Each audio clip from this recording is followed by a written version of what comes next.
Hello players, have you ever looked down at your shiny RGB keyboard and thought, this would be a lot better if it was really tiny? Well, good news everyone, I have the Rii X8 Mini Keyboard here, and let's see what it does.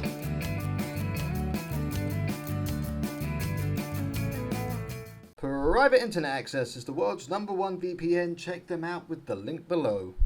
Okay, so right off the bat we have to tailor our expectations. I'll leave the price until the end, but this is a budget keyboard. It can't pick a fight with something like the Razer Turret or the Corsair Lapdog, but the things it can do, it does really well. Now I use this for my home theatre PC, and as much as I've set up my PC to be controlled with a universal remote, it is running on Windows, which means that at some point, something along the way, something will go wrong, or I'll need to type a password and reach for the keyboard and mouse.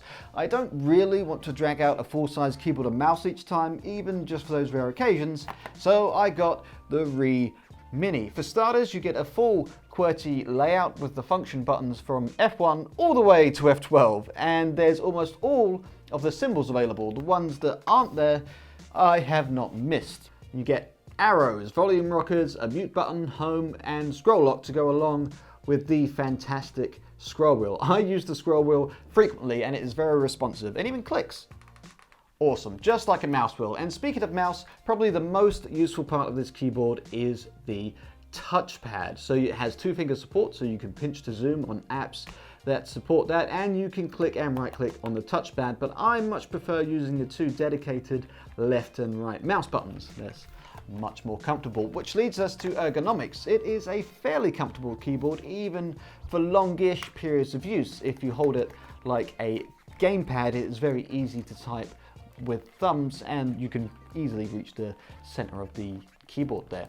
In terms of build quality, it's miles better than I was expecting, but it's still not the highest build quality. The plastic feels a bit cheap and the keys can be a bit spongy sometimes. It's a very long way away from the Cherry MX switches.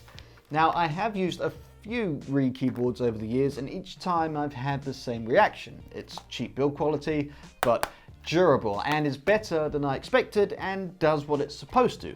I mean, there are a lot of mini keyboards on Amazon for about the same price, and it's a bit of a gamble whether to, know whether those are any good.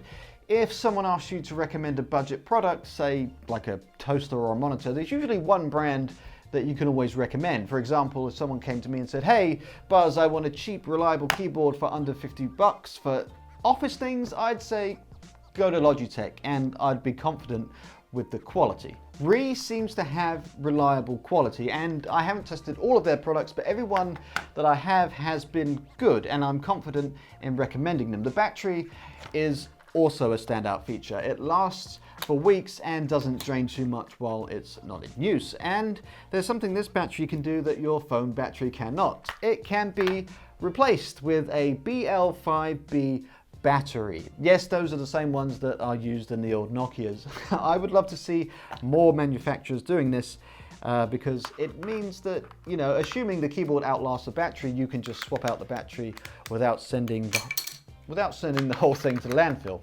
Batteries like this can be recycled or disposed much more easily, safely, and environmentally than batteries that are stuck into a device. A+ for that, Rii. In real-world usage, the range on this could be better. It drops off at about 10 feet away from the dongle. Anything under 9 or so feet is fine, so I would really like to see a version of this using Bluetooth 5. Then it wouldn't need a dongle and the range would be so much better. And whilst we're on the range drops off when the battery is low, which is to be expected and normal, but unfortunately I think there's still a little bit of work to be done because the range drops off before the low battery light turns on. So the battery's low before it tells you. When the battery isn't low, which is most of the time because the battery life is outstanding, the responsiveness, that's a difficult word to say, is excellent, and I have no issues with the keys not responding unless you are trying to type fast. It has dropped button presses on me when I've tried to type at over 60 words per minute. This is not a keyboard for serious typing. It is for web browsing, usernames, passwords, filling in forms, copying and pasting, not for writing your dissertation or fragging noobs in CSGO. But it does have RGB, sort of. So in conclusion, I bloody love this little keyboard, and it does have a couple of flaws, but for just $26, it is hard to argue at that price. It also is pretty hard to buy one right now, like everything, right? They are in stock in the UK and Canada, but sold out in the US.